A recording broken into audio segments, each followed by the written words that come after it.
자, 오늘 최영미의 선운사에서 보자. 그러니까 선운사는 절이겠지. 선운사라는 절에서 뭘 보고? 화자가 뭘 보고 있어? 선운사에서 뭘 봐? 이시 지금 방금 봤잖아. 꽃을 보는 거. 그지? 꽃이 뭐 하는 과정을 본 거야 지금? 피는 걸 봤을까? 지는 걸 봤을까? 피고 지는 거? 피고 지는 거 그래 봐도 되겠지. 근데 문맥상 이 작품 주제랑 관련해서 보면 꽃이 피는 걸 본 거야? 진 걸 본 거야? 진 걸 본 거야. 그럼 화자의 상황은 어떤 상황인데? 화자는 지금 어떤 상황인 것 같아? 문맥상.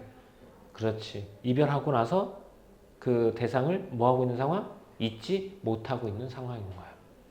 그 상황 속에서 내가 이 사람이 자신의 머릿속에 항상 그 내용이 있잖아. 아 이별했어. 그리워. 그러니까 모든 것들이 다 그렇게 보이는 거야. 그럼 여기서도 이별한 이후에 사랑하는 사람을 잊지 못하고 있지. 그치? 근데 잊지 못하고 있는 그 감정을 무엇을 통해서 드러냈어? 꽃이 지는 것을 통해서 드러냈지. 그럼 이건 비슷하잖아. 첫사랑도 그렇고 얘도 그렇고 자연의 모습에서 사랑과 이별, 자연의 모습에서 사람의 모습을 발견한 거야. 그럼 이거에 대한 전개 방법 무슨 방법이라고? 인간과 자연의 비슷한 상황을 빗대어서 표현한 거야. 두 글자로 뭐라고? 이거? 유추.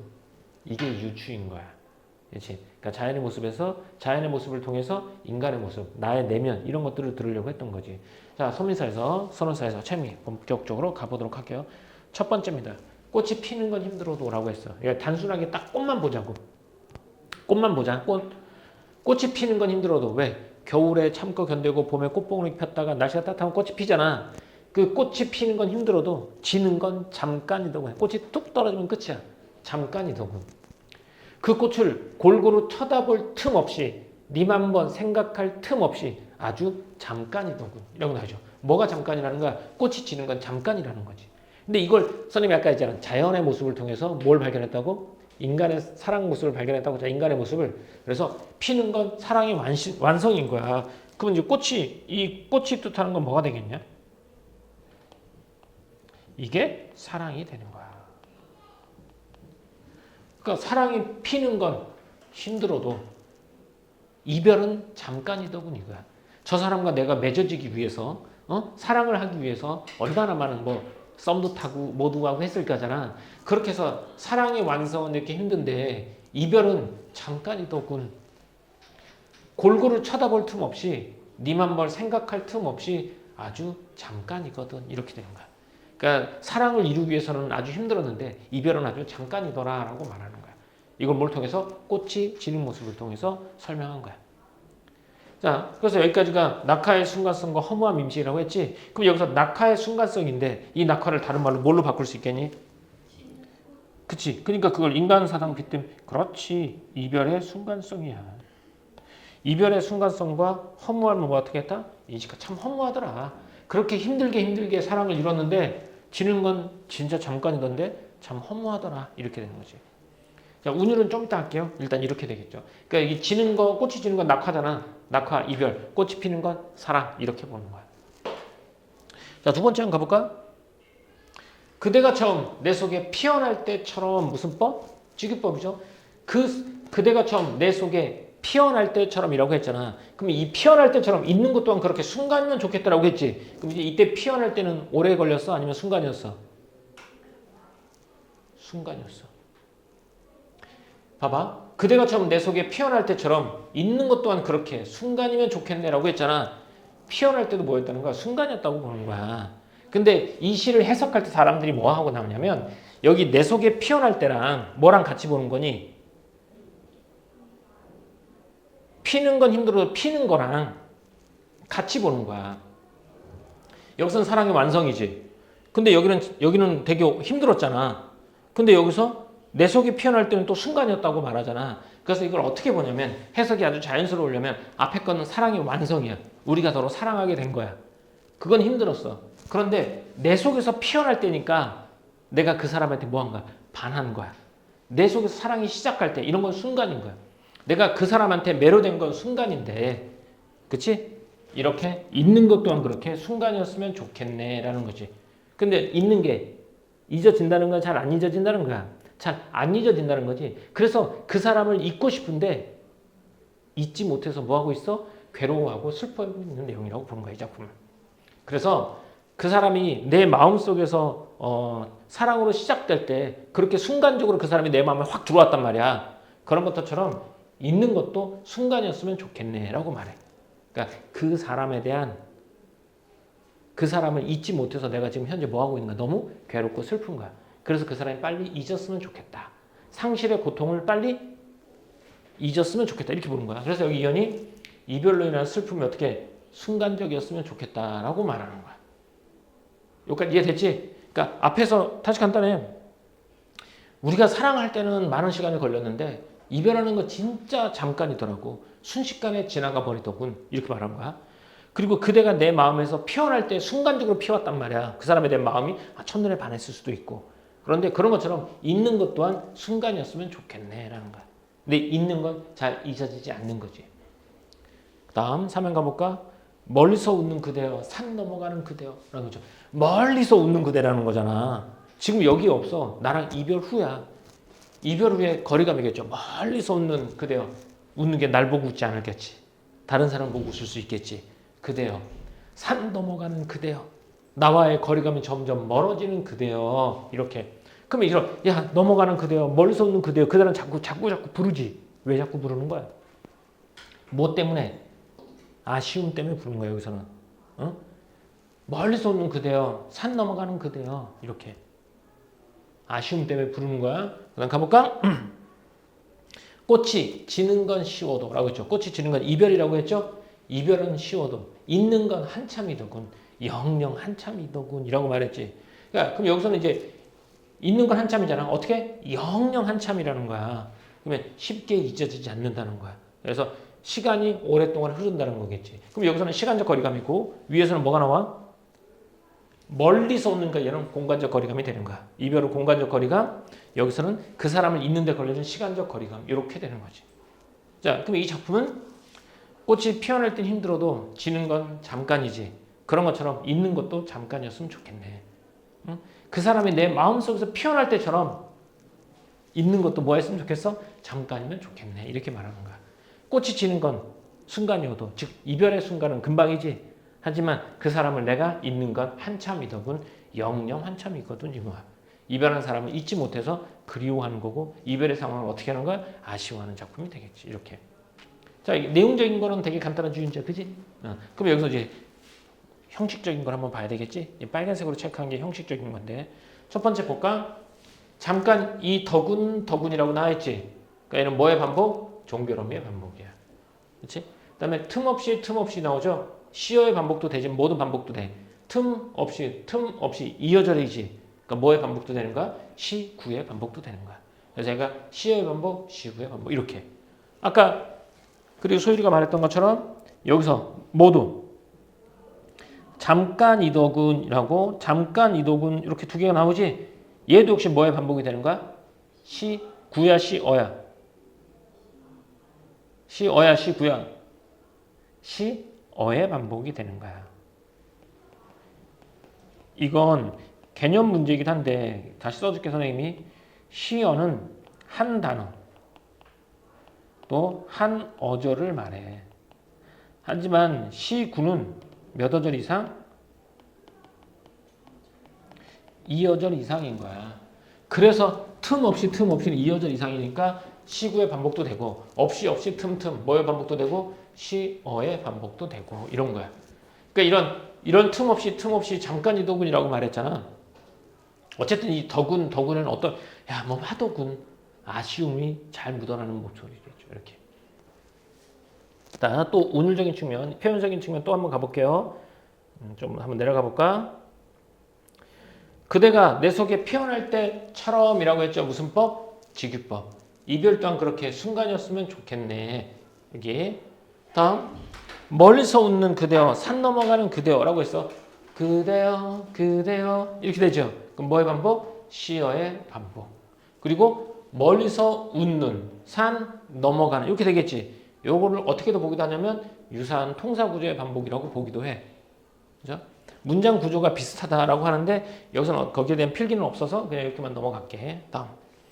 꽃이 지는 것이어도 있는 건 한참이더군 한참이거든 했으니까 여기서도 더군이니까 종결음의 반복도 되지만 또 뭐니까 한참이더군 되니까 뭐의 반복도 돼?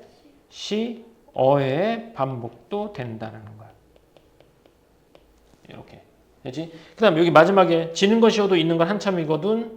여기 첫 번째 연도 피는 건 힘들어도 지는 건 잠깐이더군 나오죠? 똑같진 않지만 비슷하지? 그래서 이걸 뭐라고 부른다고? 수미상관이라고 부른다는 거야. 처음과 끝이 같거나 비슷한 걸 수미상관이라고 불러. 머리수, 꼬리미, 머리와 꼬리가 서로 관련이 있다라는 거지. 이걸로 인한 효과는 일단 구조적인 안정감이야. 맨 앞과 맨 아래에서 딱 틀을 잡아주는 거야. 그러니까 시가 구조적 안정감 또는 형태적 안정감 그래. 한 번 얘기도 있고 몇 번 얘기했어. 2번 얘기했지. 그래서 주제를 강조하고 운율을 형성하는 거야. 또 마지막하고 처음하고 비슷하지. 그럼 마지막 시를 읽었을 때 어디가 떠올라? 처음이 떠오르는 거야. 그래서 순환 구조를 통해서 작품에서 빠져나오지 못하는 거야. 이걸 통해서 영을 형성하기도 한다 이게. 됐어요? 오케이, 좋습니다. 그럼 넘어가 볼까요? 자, 이렇게 해서 봤고 여기는 한번 가보자. 자, 이 작품의 영영이죠. 여가 아니라 영영 한참이더군. 이렇게. 자, 작품의 주제가 뭐라고요? 이별의 아쉬움이죠. 잊는 것에 대한 고통이겠죠. 빨리 잊었으면 좋겠다죠. 그래서 잠깐이더군 순간이더군이라고 말했죠. 꽃이 지는 건 잠깐이더군. 그대가 내 안에서 피어나는 것도 순간이었지. 이렇게 돼요. 그런데 꽃이 지는 건 순간이지만 사랑을 잊는 것은 한참이더군. 영영 한참이더군 나와 있죠. 그래서 이별하는 건 쉬워도 잊는 것은 쉽지 않다라고 말하는 거야. 무슨 방법? 대조의 방법이 쓰인 거야. 여기는 잠깐, 순간, 여기는 한참, 영영. 여기는 짧고 긴 거잖아. 이렇게 해서 얘도 뭐가 된다? 대조가 되는 거야. 다음, 이론과 사회는 수미상관이죠. 꽃이 피고 지는 자연현상과 인간사를 대응했지. 이런 걸 뭐라고 부른다고? 유추라고 부른 거야. 유추. 근데 이걸 어떻게 했다? 강조하고 있다는 거지. 수미상관 효과 중에 강조가 되겠죠. 대비되는 표현이 아까 여기서도 대비되는 표현이 나오잖아. 잠깐, 순간, 한참, 영영. 얘도 대비되는 거지. 뭐도 있어. 근데 피다, 지다 이런 것도 돼요. 응? 꽃이 피는 건 힘들어도 지는 건 잠깐이더군. 그대가 내 마음속에 피어나는 것 잠깐이지. 이때 피어나는 거는 내 마음속에서 피어나는 거고 그래서 지는 것은 한참이더군 이라고 말해. 그래서 얘는 사랑과 이별의 경험을 통해 알게 된 어떤 인간의 심리를 나타나겠고 그래서 뭐뭐이더군 틈 없이 뭐뭐는 그대여의 반복 효과야. 이런 반복 이런 것들이 시어의 반복 또 뭐 있어? 시구의 반복 또 시의 반복 시구의 반복 또 종결어미의 반복 이런 것들이 나오지. 이런 반복을 통해서 운율을 형성하고요. 그리고 뭐뭐더군 뭐뭐더군 이렇게 끝나지. 아 뭐뭐도다 뭐뭐워라 알아 이런 거 안 나오잖아. 이런 거 안 나오니까 영탄적인 어조가 아닌 거야. 그래서 운율을 형성하고 시의 분위기의 정서를 안정시키는 차분하게 그리고 감정을 절제하는 거 써야죠. 감정을 절제하는 거야. 못하잖아 거기.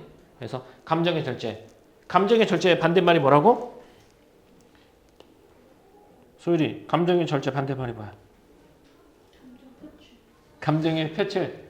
그래 맞아. 감정의 표출 맞는데 우리는 뭐라고 불러? 영탄적 어조라고 부르는 거야.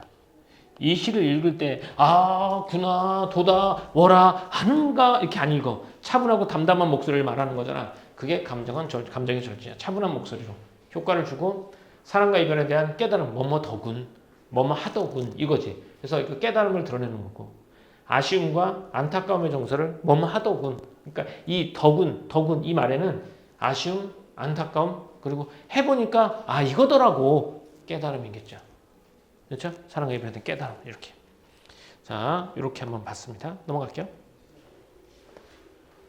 핵심 정리 한번 가자. 자유시 사정시고요.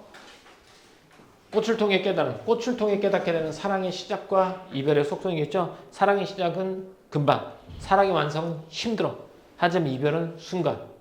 동일한 시의 반복. 잠깐이더군, 잠깐이더군, 한참이더군, 한참이더군. 그대여, 그대여. 틈 없이 이런 시의 반복을 통해서 시적 정서를 형성했고요. 자연현상과 인간사를 병치해서 그 의미를 강화했다라고 나야죠. 병치는 나란히 배치했다는 뜻이야. 그러니까 이걸 우리 뭐라고 부른다고? 유추라고 된다는 거. 그리고 시간을 나타내는 시어, 잠깐, 순간, 한참, 영영 이런 것들을 대비하여 주제를 부각했죠. 잠깐, 순간은 짧은 애들, 한참과 여기 하나 더 영영 이런 애는 긴 애들이겠지. 요거에 대비를 통해서 주제를 부각했고요. 작품의 구조도 됐고 다음 여기 나와 있죠. 꽃은 힘들게 피지만 지는 건 잠깐이다 라고 말했어요. 피고 지는 건 꽃은 지는 건 쉬워도 있는 건 한참이도 못하죠. 한참이도 이렇게 된단 말이야. 그럼 여기서는 꽃이 피고 지는 과정이야. 꽃이 피는 건 힘들어도 지는 건 잠깐이더라. 꽃이 지는 건 쉬워도 있는 건 한참이더라. 이렇게. 그런데 선생님이 뭐라고 그랬어? 자연현상을 통해서 인간사를 대응한다 그랬지. 그래서 어떤 사람을 만나 사랑을 완성하는 것은 어렵지. 하지만 이별하는 것은 순간이야. 이별하는 것은 순간이지만 이별 뒤의 고통은 길다라고 했죠.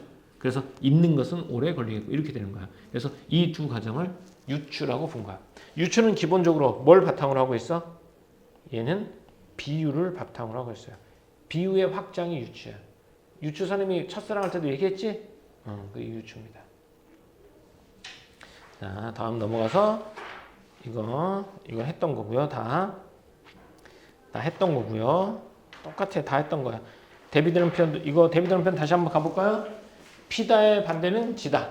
힘들다, 쉽다. 잠깐이다, 한참이다. 이렇게 된 거죠. 대비. 이걸 통해서 사랑과 이별의 경험을 통해 알게 된 복잡 미묘한 인간의 심리를 잘 나타냈다는 거. 그래서 복잡 미묘한 인간의 심리를 잘 나타내었습니다.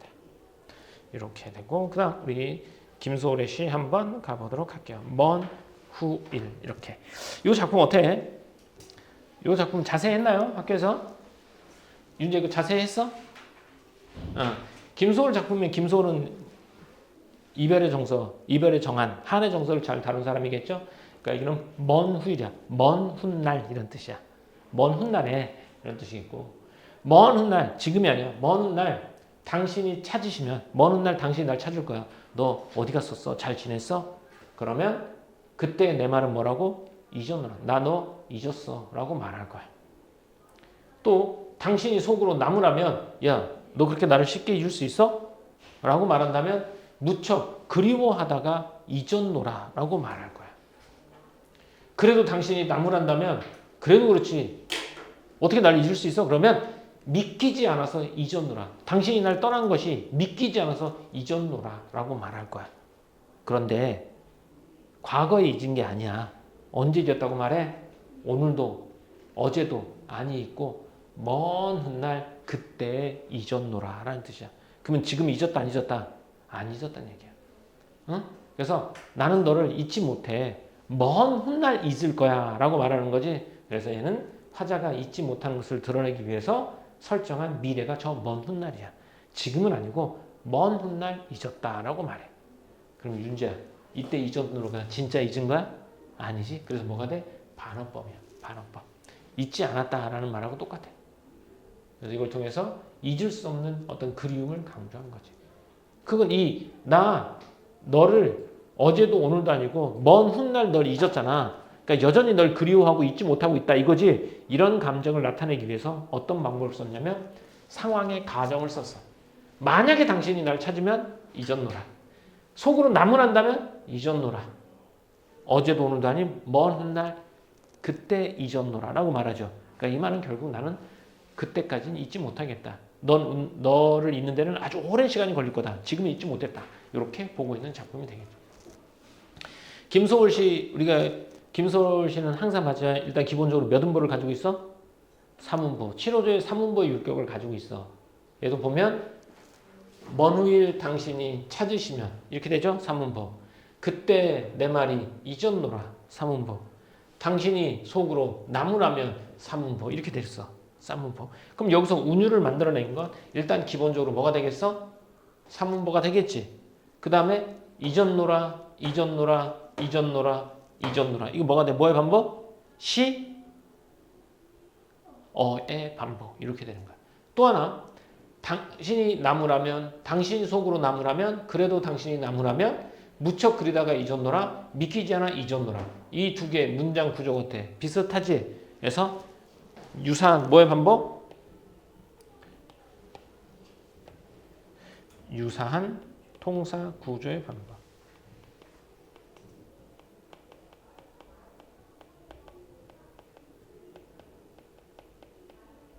자, 앞에 것까지 똑같아. 이것도야. 이거도야. 가로를 여기까지 할 수 없어. 그렇지. 여기서는 유사한 통사 구조의 반복. 이렇게 되는 거야. 됐죠? 문장 구조가 비슷하잖아. 밑에 건 똑같고. 믿기지 않아서 잊었다. 무척 그리다가 잊었노라. 서로 짝을 이루잖아. 그래서 문장 구조인데 완벽하게 똑같지 않아. 뭐뭐라면 잊었노라. 뭐뭐하다 잊었노라. 이렇게 되는 거지. 그래서 유사한 통사 구조의 반복이 되는 거야. 그리고 운율을 형성하는 방법이 하나 더 있어요. 한 행이 아니 한 연이 몇 형씩 되어 있어. 2행씩 되어 있지. 이렇게 균일하게 배열을 해서 시가 전체적으로 되게 안정감 있게 느껴지기도 하죠. 이렇게. 먼 훗날 이 작품은 김소월 작품에서도 유명한 작품이기도 하고요. 반어법으로 유명한 작품이에요. 잊지 못한 거. 그래서 그러면 운율 형성한 거 한번 볼까? 일단 시어의 반복이 나오죠. 어떤 시어를 반복했죠? 잊었노라, 잊었노라. 삼음부 읽고 방금 했죠? 그리고 각 행을 이행식 했지? 그리고 유사한 문장 구조. 문장 구조를 다른 말로 뭐라고 불러? 통사 구조라고 불러. 이런 유사한 문장 구조, 유사한 통사 구조의 반복을 이루었다. 됐지? 이렇게. 그 다음에 여기서 보면 자유서정시인데 요 밑에 민요적이라는 말과 애상적이라는 말이 있어요. 소율아, 애상적이 무슨 뜻이야? 그래, 슬프고 뭐 쓸쓸한 이미지 이런 것이 되겠죠. 민요적이란 얘기는 뭐가 민요적이란 얘기야?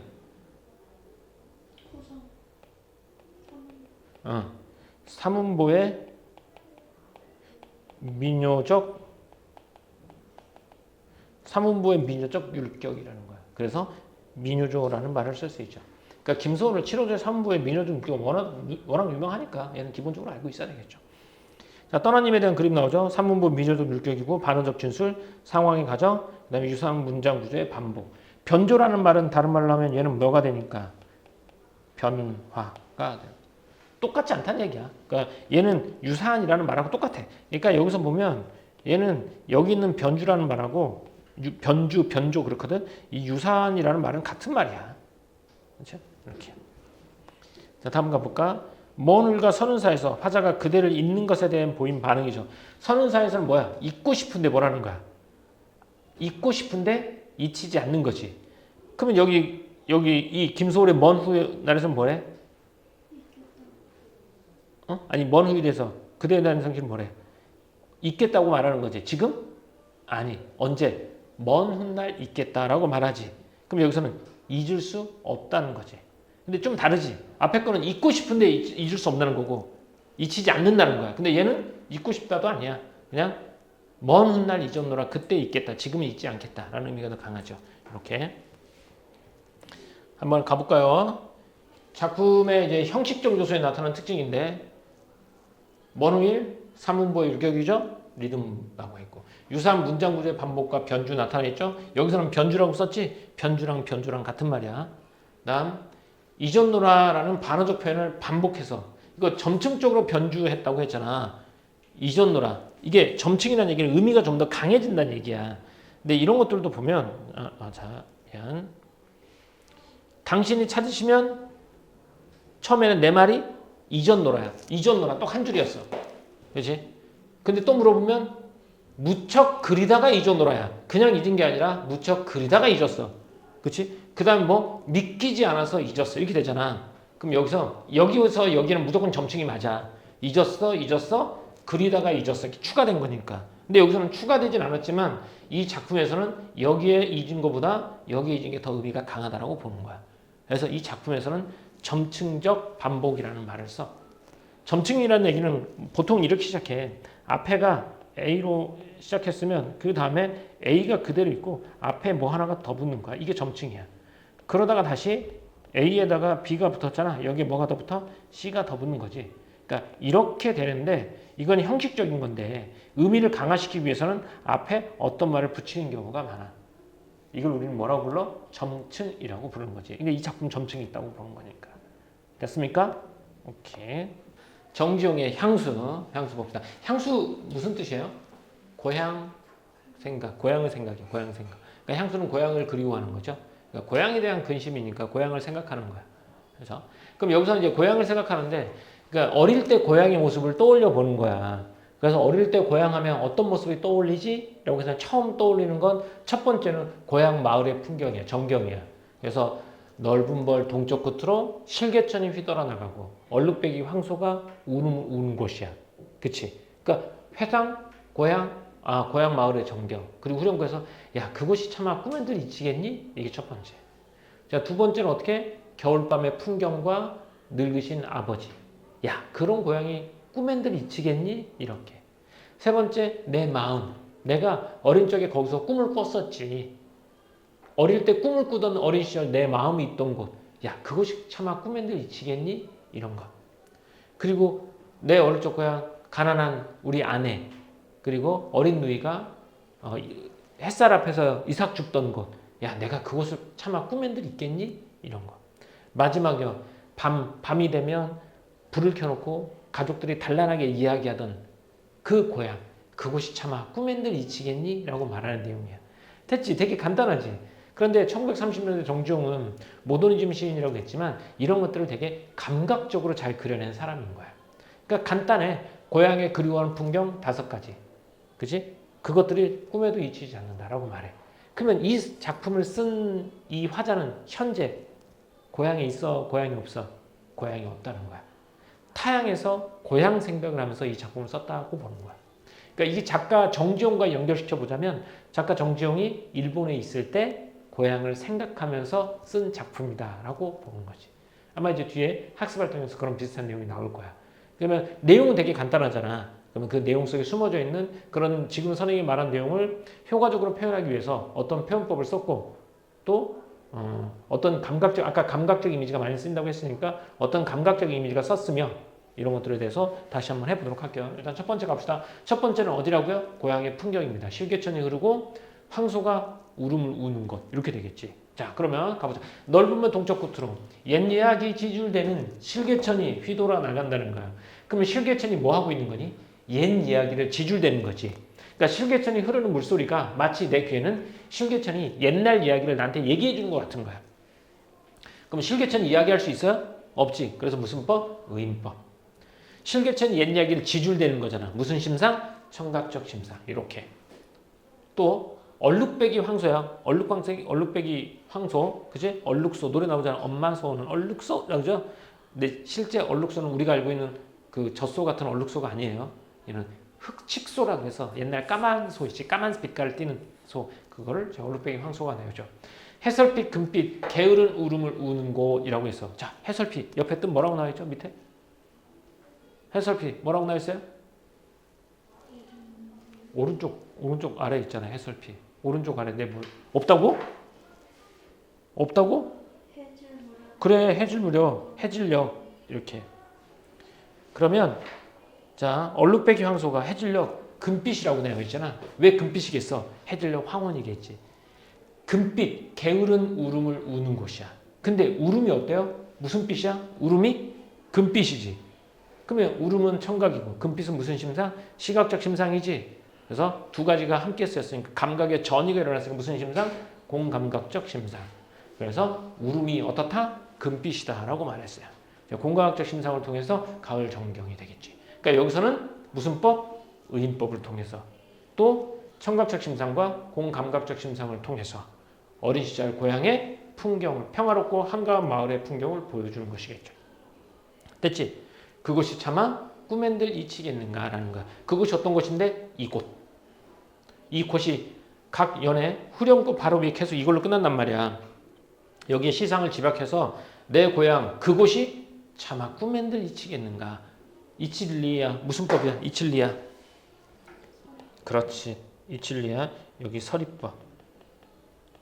그래서 고향의 모습이 잊히지 않는다라고 나와 있죠. 그리고 각 연의 마지막에는 이 그곳이 차마 꿈엔들 이칠리야라고 말해서 이걸 뭐라고 부르죠? 각 연의 마지막에 계속 반복되는 걸 뭐라고 불러요? 야. 뒤 후자를 써서 뭐 후렴구. 이게 후렴구야. 그럼 여기서 후렴구가 계속 나오잖아. 이 후렴구의 기억을 가기 위해서 이 선을 쫙 따라가 보면 뭐가 나와요? 이렇게 후렴구가 나옵니다. 자, 그것이 차마 꿈엔들 이칠리야. 연과 연을 구분하죠? 이게 딱 나온 순간 아, 1연이 끝났구나. 2연이 되겠구나. 또 그것이 차마 꿈엔들 이칠리야. 그래서 아, 얘네가 같은 작품이라는 걸 알 수 있어. 그래서 작품 전체의 통일성을 부여하는 거고. 반복이 나온다. 그러면 무조건 두 가지는 나와야 돼요. 운율과 강조. 이렇게. 그래서 반복을 통해서 운율을 형성하고 고향을 그리워하는 화자의 정서를 집약시키고 강조한다는 거. 그리고 무슨 법도 쓰였다? 이칠리야. 무슨 법? 서리법도 쓰였다는 거지. 이렇게. 자, 여기는 첫 번째 고향의 풍경. 고향의 풍경으로 대변되는 건 크게 두 가지여서 실개청과 얼룩배기 황소. 실개청은 의인법과 청각적 심상을 통해서, 그 다음에 얼룩배기 황소는 공감각적 심상을 통해서 이렇게 나타났죠. 자, 두 번째는 뭘 그리워하고 있다고? 아버지, 늙으신 아버지라고 했죠. 자, 이것도 한번 읽어볼게. 지라로에 제가 식어가면 이라고 했어요. 지라로는 디롤뱅이 질화로라고 했으니까 쇠로 된 화로가 아니라 도자기로 된 화로인 거야. 그 화로에 제가 식어간다는 얘기는 불을 담아놨잖아. 그게 오래 시간 흘렀다는 얘기가 되겠지. 그럼 저녁에 불을 담아놓고 그게 식었어. 밤이 깊어가면 이라는 뜻이야. 그러니까 여기 보면 밤바람 소리라고 나와 있으니까 지라로 난로를 화로를 켜놨다니까 겨울일 것이다 라고 본 거야. 그래서 겨울밤이 깊어간다 라는 거야. 그래서 시간이 흘러간다는 걸 제가 식어간다 라고 표현한 거야. 그러면 빈밭에 밤바람 소리가 말을 달리는 거야. 밤바람 소리가 들리잖아. 바람 소리가 뭐처럼 들려? 말 달리는 소리처럼 들리는 거야. 그러면 밤바람 소리가 말을 달렸지. 소리 무슨 심상? 청각적 심상. 달리는 것 시각적 심상. 그래서 청각 밤바람 소리가 말을 달렸다 해서 청각이 뭐? 시각화. 공각적 심상이지. 근데 밤바람 소리가 말을 달렸대. 말 달리는 건 아니잖아. 무슨 법? 밤바람 소리를 뭐에 빗댔어? 말에 빗댔어. 그렇지. 여기 무슨 법이 된다? 여기 화류법이 되는 거죠. 이게 화류법. 오케이. 그러면 이제 겨울밤의 정경과 고단하신 아버지를 회상하는 거잖아. 그래서 여기 겨울밤의 정경, 밤바람 소리. 그리고 엷은 졸음에 겨웠다는 얘기는 낮에 너무 고단했던 거야. 그래서 잠깐 이렇게 졸고 있는 모습이겠지. 그래서 늙은 아버지가 집으로 만든 베개를 돋아 보이시는 곳. 그 고향이 차마 꿈엔들 이치겠는가라는 거야. 그럼 여기서는 겨울밤의 정경과 늙은 아버지에 대한 회상이 되겠지. 그러니까 겨울밤 정경은 어떻게? 지라로에 식어가는 걸, 시간의 흐름을 겨울밤이 깊어가는 걸 지라로가 식어간다고 표현했고, 두 번째는 밤바람 소리 무슨 법을 통해서? 화류법을 통해서 겨울밤의 정경. 그리고 늙으신 아버지가 졸음의 베개를 돋아 놓으시는 곳이라고 했지. 그래서 고단한 아버지를 회상하고 있죠. 그곳이 차마 꿈엔들 이치겠는가라고 보는 거죠. 이게 두 번째예요. 자, 그러면 세 번째는 회상의 대상이 뭐라고요? 어린 내 마음. 어린 내 마음. 흙에서 자란 내 마음. 내 마음. 내 마음이 어땠냐면 파란 하늘빛이 그리워요. 그러니까 파란색 하면 꿈과 희망, 소망, 이상세계 이런 것들을 끔한단 말이야. 그러니까 어릴 때는 높은 꿈과 희망을 가지고 있었어. 그래서 그런 꿈을 꾸던 내 마음은 파란 하늘빛, 꿈과 소망이 그리워서 함부로 쏜 화살을 찾았단 말이야. 함부로 쏜 화살을 찾았지. 그러니까 이게 정해져 있지 않잖아. 함부로 쐈잖아. 그래서 막연한 꿈과 소망을 동경했다는 거야. 아, 나는 그냥 막연하게 더 큰 세상에 나가고 더 큰 사람이 되고 싶었다. 이런 거죠. 어린 시절 꿈과 소망 이런 것들을 동경했던 어린 시절이야. 그런데 함부로 쏜 찾으며 풀서비스에 함추름 휘적시 도는 거예요. 그러니까 함부로 쏜 나의 동경했던 것을 찾으려고 돌아다녔던 것이야. 그러니까 여기서는 어린 시절 내 마음이겠지. 어린 시절 내 마음. 뭘? 막연했던 꿈, 이상, 동경을 가졌던 어린 시절에 대한 회상이 되는 거야. 이렇게. 그래서 여기가 몇 연? 3연. 꿈 많던 어린 시절을 회상하는 거야. 되게 됐습니까? 자, 그럼 옆에 있는 거 마저 조금만 더 정리 한번 해볼게. 고향에 나타나는 이미지 나와 있는데 여기서 향토독 소재라고 했는데 여기서 보면 향토독 소재는 일단 뭐는 빠져야 될 거 아니야? 여기서 향토독 소재에서 두 개를 빼야 될 것 같아요. 선생님 생각은 뭐가 두 개 빠져야 될 것 같아? 아버지와 어린 누이. 얘는 빠져야 되겠지. 그래서 실개천이라든지 황소라든지 지라로라든지 서리까마귀는 서리가 내린 까마귀니까 가을 까마귀를 말해. 그러니까 얘네들은 다 고향, 향토적인 소재겠지만 아버지와 어린 누이는 아닌 거라고 봐야 되겠죠. 근데 여기 책에 이렇게 돼 있으니까 선생님이 옮겨놓긴 한 거야. 네, 여기서는 실개천, 황소, 지라로, 서리까마귀 통해서 향토적 소재를 사용해서 고향에 대한 그리움을 드러내고 있다는 거. 자, 여기서 운율을 만드는 요소 한번 가볼게. 일단 시어의 방법, 뭐뭐 하던 곳, 뭐뭐 하던 곳 이렇게. 그 다음에 후렴구, 그곳이 차마 꾸맨들 진리야. 요거 후렴구. 그리고 유사한 통사구죠. 뭐뭐 하고 뭐뭐 하던 곳이라는 말이 나왔잖아. 봐, 말을 달리고 누가 뭐뭐 하던 곳 이렇게 되지. 또 여기서도 보면 실개천이 휘돌아 나가고 뭐뭐가 뭐뭐 하는 곳 이렇게 되지. 그러니까 얘도 문장의 구조가 반복된다는 거야. 그래서 여기서 반복은 운율을 만드는 방법은 유사한 통사구조, 문장구조의 반복, 후렴구의 반복 이렇게 되겠지. 그래서 후렴구의 기능은 여기 아까 선생님이 설명했고 됐죠? 여기까지가 1연, 2연, 3연이야. 실은 머릿속에 구조가 잘 되면 외우기도 쉽잖아. 지금 외우기도 쉽잖아. 첫 번째가 실개천과 뭐였어? 얼룩배기 황소였죠. 실개천은 의인법과 청각적 심상을 통해서 얼룩배기 황소가 금빛 개울은 울음을 우는 것이잖아. 그래서 울음소리가 금빛이니까 공감각적 심상을 통해서 고향 풍경을. 두 번째는 밤바람 소리하고 겨울밤의 풍경과 아버지, 고단한 아버지잖아. 근데 밤바람 소리가 말을 달리잖아. 그렇지? 공감각적 심상. 소리가 달리는 거니까 공감각적 심상 무슨 법? 또 화류법. 이걸 통해서 드러내고. 어린 시절 내 마음. 그러니까 막연한 꿈과 희망을 가졌던 어린 시절에 대한 회상 이렇게 된 거야. 그럼 사연 가볼까? 사연은 누구였죠? 그리운 대상 누이와 아내라고 할게요. 누이와 아내. 전설의 바다에 춤추는 밤 물결 같은, 그러니까 밤 물결이 막 춤추잖아. 까맣게 밤에. 그것과 같은 직유법이죠. 검은 머리 휘날리는 어린 누이와, 이 검은 머리를 휘날리는 어린 누이와. 그래서 여기서 검은 머리가 휘날린다는 얘기인데 구김살 없는 이런 건데 이건 좀 선생님이 봐도 그냥 내신용으로 만든 말인 것 같아. 학교에서 구김살 없는. 그래서 춤추는니까 춤춘다라고 하면 동물들은 춤추지 않아. 사람만 춤을 추는 거야. 네, 춤추는 밤물결 같으니까 전설바다에 춤추는 밤물결 역동적이라고 봐요. 그래서 역동적이고 의인법이고 직유법입니다. 이런 어린 누이와 아무렇지도 않고 예쁠 것도 없다가 그러면 아무렇지도 않고 예쁠 것도 없다는 얘기는 소박하고 평범한 아내야. 근데 사철 발벗은 아내야. 그러니까 사철 양말을 벗었다는 얘기잖아. 그러니까 이거 진짜 양말을 벗었다가 아니라 어떻다? 가난했다. 이렇게. 그럼 여기서는 구금살 없는 누이와 가난한 아내가 따가운 햇살을 등에 지고 이삭을 줍던 곳이야. 이삭, 그러니까 보리타작이라든 묘가 수확을 했잖아. 논에 남아있는 이삭들을 줍는 것이겠지.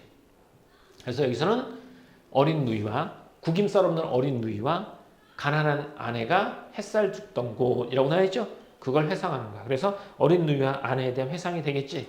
아내는 구김살 없는 어린 누이, 아내는 사계절 고생하던 아내에 대한 회상이 되겠죠. 그런 곳, 없는 곳, 나와 있죠. 곳, 그곳이 차마 꾸면들 이치겠는가. 여기가 사연. 그렇다면 오해는 뭐가 나오겠어요? 여기서는 초라한 지붕이야. 여기서 이제 단란한 고향 마을의 정겨운 모습이라고 했는데 선생님 봤을 땐 우리 집이겠죠. 우리 집의 단란하고 정겨운 우리 집의 모습이라고 보는 게 더 맞을 것 같아요. 자, 하늘에 성금별이라고 했어요. 하늘에 드문드문 떠 있는 별, 알 수도 없는 모래성으로 발을 옮기고라고 했죠. 별이 뭐 한 거야? 발을 옮기는 거야. 그래서 무슨 심상? 아니야. 무슨 법? 의인법. 발을 옮기고. 그래서 모래성으로 막 별을 옮기니까 약간 신비롭고 동화적인 분위기를 형성하겠죠. 그 다음 서리까마귀, 아까 가을까마귀라고 했죠. 가을까마귀가 우지짓고 했으니까 청각적 심사. 가을까마귀 우짓고 지나가는, 울면서 지나가는, 까 하면서 지나가는 그 밑에 초라한 지붕이라고 했죠. 초라한 지붕이라고 했으니까 집이 풍족해? 가난해? 가난해. 가난하지만 흐릿한 불빛에 돌아앉아 도란도란 거리던고 단란하고, 우리 가족이 단란하고 가난하지만 정겹게 모아서 이야기하던 곳, 이거야. 그것이 차마 꿈엔들 이침이야. 그러니까 여기서는 단란하고 정겨운 우리 가족의 모습이라고 보는 게, 우리 집의 풍경이라고 보는 게 훨씬 더 맞는데, 뭐 니네 교과서에서 이렇게 해놓으니까 나는 이렇게 한번 해봤어. 선생님도. 됐지? 그것이 차마 꿈엔들 이치겠는가. 이렇게. 그래서 다양한 표현법들도 있지만 결국은 고양이 모습, 내가 꿈꾸던 고양이 모습이 다양한 모습으로 형상화되는 거야. 감각적으로 형상화되는 거야. 됐습니까? 이렇게. 자, 여기 한번 해보자. 여기 다양한 심상이 쓰였죠. 감각적 심상, 실개천이 휘돌아 나가는 거죠. 그죠? 여기는 청각적 심상도 있지만 실개천 자체는 시각적 심상이고, 얼룩배기 황소도 시각, 파란 하늘, 기민머리 날리는 성금별, 흐릿한 불빛 이렇게 나오죠. 청각적 심상, 옛 이야기 지줄대는 서리까마귀 우지짓고 도란도란 거리는 청각적. 촉각적은 따가운 햇살 이게 나와있죠. 이런 다양한 감각적 이미지를 통해서 고양이의 모습을 효과적으로 드러냈고, 공과학적 심상, 금빛 게으른 울음, 밤바람 소리 말을 달리고 라는 청각과 시각화를 통해서 고양이 정경의 모습을 잘 나타냈죠. 그래서 이거에 대한 효과는 뭐겠어? 어린 시절 추억, 그리고 고양이에 대한 그리움 이런 것들을 불러일으키게 되겠다. 간단하죠? 기억하기도 쉽겠지? 그러니까 작품을 기억하기 쉽다는 얘기는 작품이 구조화가 잘 된다는 거야. 그럼 이 시는 아주 훌륭한 시가 되겠지. 자, 근데 여기는 외울 게 많아요. 자, 외울 것들 한번 가보도록 합시다. 여기요.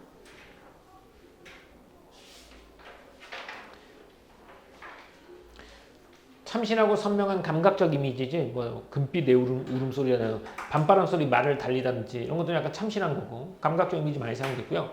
후렴구가 반복되는 병렬식 구조라고 했잖아. 병렬식 구조가 뭐야? 그러니까 병렬이라는 얘기는, 그러니까 병렬, 그러면 나란하게, 그죠? 나란하게 배치한 게 병렬식 구조거든. 근데 병렬식이 이렇게 긴지, 병렬식인지 아닌지 판단하는 방법이 이렇게 돼요. 순서를 바꿔도 돼요. 순서를 바꿔도 지장이 없어요. 그럼 얘는 뭐가 돼? 병렬식 구성이 되는 거야. 여기 1, 2, 3, 4 순서 뒤바뀌면 시가 말이 안 되니? 전혀 아니지. 왜? 고향하면 떠오르는 이미지들을 병렬적으로 배치해놨기 때문에 그거에 순서 바꿔도 전혀 지장이 없어. 이런 걸 병렬적이라고 불러. 그죠? 그러니까 병렬적 배치 그러면 두 사건이라든지 또는 두 상황이라든지 또 두 대상의 순서를 바꿔도 지장이 없다. 그러면 병렬적인 게 되겠지. 자, 형토적인 소재들 한번 해볼까? 실개천, 그 다음에 얼룩배기, 항소, 그다음에 또 뭐 있어? 아버지는 좀 빼자고. 아버지라고 나와 있긴 하지만 향토적인 거 또 뭐? 서리까마귀, 또 지라로 이런 것들이 나오죠? 이런 것들. 작품의 두 조 봐. 이렇게 첫 번째가 고향마을, 여기 봐. 겨울밤, 아버지. 어린 시절 누이와 아내, 그 다음에 고향마을인데 선생님이 이 고향마을도 틀린 게 아니야. 고향마을도 맞지만 단란한 우리 가족이라고, 우리 가정이라고 보는 것도 괜찮죠. 그래서 하나 더 해두자면 겨울밤에 정경도 해줄게. 이렇게 됐죠. 자, 신개천, 얼룩배기 황소, 넓은 벌 동쪽 끝이겠죠. 늙으신 아버지는 어디 있겠어? 집 안에 있겠죠? 밤바람 소리 말을 달리니까 겨울밤이겠죠? 여기 밤바람 소리가 있었으면 더 좋았을 건데 학습 활동에서 자꾸 이걸 빼놨더라고. 그래서 같이 뺐습니다, 선생님도. 내 마음 어린 시절 풀썩, 어린 누이 안에 햇살 따가운 들판, 가족들 늦가을 방안, 서리까마귀니까 가을, 그리고 방 안에서 두런두런 거리던 것이겠지? 이렇게 된 거. 여기 뒤에 있는 것들은 다 그냥 단란하고 소박하고 뭐 아름답고 아름다운 전경이고 뭐 이렇게 하면 되겠죠. 다음 교과설동 가볼까요? 봐요. 계속 반복되죠? 더 이상 설명 안 해도 되겠죠? 5개요. 그래서 여기서도 고향마을의 정겨운 모습, 어린 누이 안에 어린 시절 나, 겨울밤 아버지가 계신 방안, 평화롭고 한가로운 고향 풍경 이게 계속 나오는 거야. 그럼 나오는 거 가보면 이거 나와 있고 또 이게 서정갈래라잖아. 운율이잖아. 매 연애 곧 시어의 반복. 그 다음에 유사한 통사구정. 실개천이 휘돌아 나가고 얼룩배기 황소가 햇빛 그림을 웃는 곳. 통사구정의 반복. 그것이 참 꿈엔들 이치겠는가. 반복. 이걸 통해서 운율을 만들어냈죠. 다음 표현법. 금빛 게으른 울음을 우는 곳이라고 해서 해설피. 울음이 울음은 무슨 빛이야? 금빛이지? 공감각적 심상. 이렇게. 다음 전설 바다에 춤추는 밤물격 같은 무슨 법? 같은 이니까 직유법. 구김살 없는 어린 누이. 이렇게. 하늘의 별 알 수 없는 모래성으로 발을 옮기고 무슨 법? 의인법. 동화적이고 신비로운 분위기. 이렇게. 표현법이죠. 그러니까 표현법이 좀 많이 나와요 여기서는. 근데 요거 이제 1932년까지 요거 이제 연보를 잠깐 보면 1923년에 시 향수를 창작하죠. 그때 일본 도시사 대학에 입학했다고 나온단 말이야. 그럼 요때 거라고 보는 거지. 그럼 연보 가운데서 이 작품을 이해하는데 도움이 된 것은 1918년 서울의 희문고등학교 보통 1923년에 도시사 대학에서 입학한 거지. 오랜 기간 동안 어디에서 일했어? 타지에서 있었지. 그러니까 여기서는 고향에 대한 그림인 거야. 그래서 작가는 고향에 대한 그림을 노래했을 것이다 라고 본 거지. 고향이 어딘데요? 충북 옥천이거든. 그러니까 여기서 됐겠죠. 다음 자, 이렇게 그 다음에 형성평가 문제가 되겠고요. 요거 잠깐 한번 볼까요? 향수 이거 워크북 상호조차 향수 잠깐만 봅시다. 향수 찾았죠? 일단 여기는 자유서명시고 이건 다 괜찮아. 고향에 대한 그림이겠고 감각적 심상 계속 썼죠? 그 다음에 대상을 선명하게 감각적 이미지를 통해서 대상을 선명하게 묘사했고 토속적인 소재, 향토적인 정강, 후렴구 반복, 병렬식 구조. 병렬식 구조가 뭐가 병렬식 구조라고? 소율이? 순서를 바꿔도 지장이 없으면 얘는 병렬식 구조가 되는 거야. 그럼 우리가 앞에서 했던 것들 계속 반복입니다. 여기 봐라. 고향마을, 겨울밤의 정겨움과 늙은 아버지, 어린 시절, 어린 누이 안에 고향마을의 단란한 모습 이렇게 나와 있죠. 여기가 평화롭고 아름답고 가난하고 고단하고 여기는 꿈 많던 가난하고 고단한 평화롭고 아름다운 이런 것들이 다 연결되죠. 그러니까 이거 다 빈칸 뚫어놔도 다 풀 수 있어야 돼. 이 정도는. 이렇게 됐고 그 다음 여기 고향을 드러내는 소재 나와 있잖아. 그지? 이런에서는 넓은 문 동쪽 끝으로 그죠? 넓은 문 동쪽 끝으로 실개천 얼룩배기 황소. 이연에서는 고향을 드러내는 소재지 이게 향토적인 소재는 아니란 말이야. 고향 하면 내가 떠오르는 이미지들을 다 대상들을 나열한 거야. 그래서 실개천과 얼룩배기 황소, 지라로와 늙으신 아버지, 흙 파란 하늘, 뭐 풀서비스, 어린 누이, 아내, 서리까마귀, 뭐 초라한 지붕 이런 것들은 다 찾을 수 있겠죠. 고향과 이미지니까. 여기서 토속적인 소재는 실개천, 얼룩배기 향소, 지라로, 그 다음에 뭐 풀서비스 이런 것들, 그 다음에 흙. 여기서는 뭐 이삭 죽다, 서리까마귀 뭐 이런 것들이 되겠지. 향수, 고향을 그리워하는 마음이 되겠습니다. 다음 넘어가고요. 시 한번 써놨고 어디 보자. 운율 형성. 뭐뭐 하는 것, 뭐뭐 하는, 뭐뭐뭐뭐 곧. 그래서 유사한 통사 구조의 반복, 특정 시어의 반복, 후렴구의 반복, 감각적 심상 이런 것들이 다양한 감각적 표현을 썼죠. 그리고 토속적 소재, 실개천 황소, 지라로 이렇게 됐고 함축적 의미가 담긴 시어, 의인법, 직유법, 서리법, 화리법 등 다양하게 쓰였지. 이렇게 이런 것들이 다양하게 쓰였고 후렴구의 기능 짠, 연과 연 사이 구분하고 고향에 대한 정서를 집약적 강조한 거죠. 두 번 얘기했으니까 운율 형성했고 그리움 심화 그리고 전체의 통일성 부여 이렇게 돼. 그러니까 강조니까 이 두 개는 무조건 나온단 말이야. 100%예요. 뭐든 간에. 연과 연 구분하고 통일성 부여하고 이렇게. 다음 이른에서 넓은 벌 동쪽 끝으로 동쪽 끝으로야 실개천이 휘돌아 나가고요. 얼룩배기 황소가 게으른 울음을 부는 곳이잖아. 근데 여기서 보면 넓은 벌 저쪽 실개천에서 얼룩배기 황소 원경에서 근경으로 시상을 전개했다라고 하는데 얘는 학교마다 좀 달라요. 너네 학교에서 이런 얘기 했어? 이건 나중에 이제 선생님이 너네 이제 교과서나 학습지를 다 가지고 오게 할 거야. 이제 직전 대비할 때 그때 다시 한번 최종적으로 확인해 보도록 하자고. 알겠지? 이렇게 하는 경우도 있고 하지 않는 경우도 있어. 그래서 선생님 일단 써놓기는 했어. 그러니까 만약에 이게 내가 공부하지 않은 게 나오면 당황하니까 한번 이거 있으니까 교과서는 꼭 확인해 보도록 합시다. 안 한 것 같아? 교과서 확인해 보고 이런 것들이 있다라고 하니까 만약 이런 말 나오면 안 배워서 무조건 틀렸어 이렇게 보지 말고 다른 것들을 한번 비교해 봐. 다음 이건 표현법과 관련된 거죠. 옛 이야기 지줄되는 거니까 의인법, 서리법 이거 계속 나오니까 반복법, 직유법 그죠? 춤추는 반물결인데 여기서 춤추는을 화류법으로 봤잖아. 근데 이것도 좀 확인해 봐야 돼. 어떤 때는 화류법이라고 나오고 또 어떤 때는 뭐로 나와? 의인법으로 나온단 말이야. 그러니까 이것도 좀 확인해 봐야 돼. 그죠? 학교에서 의인법으로 얘는 화류법 빼고 의인법으로 이렇게.